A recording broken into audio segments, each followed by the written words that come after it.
接下来我们来看民国102年指考多选题的第一题好，也就是题号呢第21题来，各位，这个题目呢算是很久都没有考过了所以这告诉我们一件事了这老师呢在后面呢花了很多时间在讲这个东西其实有时候是预防万一了我的目标是设定大家会考100分，他考的一个东西叫什么呢？叫类氢原子虽然呢我们也可以利用这个氢原子的概念去解，不过毕竟类氢原子还是有一点点这个不太一样。来，各位，他说一个电中性的锂原子有2个电子，那被游离以后呢成为只剩1个电子的锂离子。那图8呢是它的能阶示意图 ，n 呢是主量子数，接下来它定一些符号ENN 派是能阶 n 跟 n 派的这个能阶差也就是 ENN 派等于 EN 扣 EN 来，各位，当电子由能阶 n 跃迁到 n 派的时候如果 n 大于 n 派，会辐射出波长是 lambda n 派的光子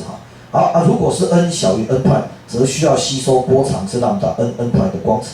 好，那他也告诉你这些常数普朗克常数6.63乘以10的负340方焦耳乘1秒，一个电子伏特呢叫1.6乘上10的负19次方焦耳，光速呢是3乘以10的80方公尺除1秒。有关于这个锂离子的叙述呢？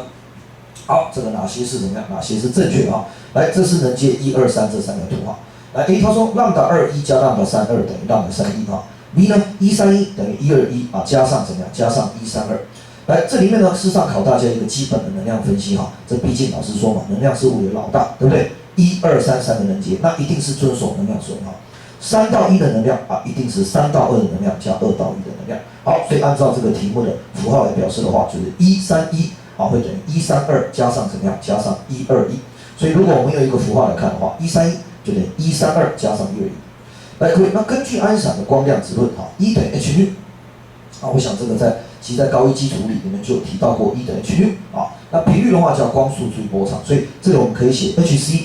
这个除以什么？除以 lambda 31。好，这个132呢 hc 除以 lambda 32，121的话 hc 除以 lambda 21。所以基本上我告诉大家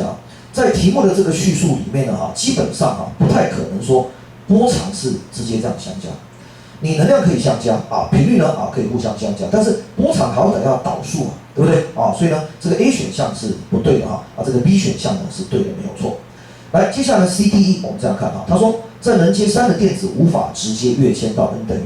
好，各位，这其实是有可能这只是一个所谓的几率的问题。你有可能3跳到23跳到1这都有可能所以 C 选项是错的。来， D 选项他说在能阶 n 等于2的电子呢可吸收lambda 23的光子跃迁到 n 等于3。好，各位，这也是有可能的事情那当然这还是一个几率的法则了这有点像这个爱因斯坦提到的这个雷射的这个原理那基本上这个考完试以后，这个有人说这个题目有一个争议点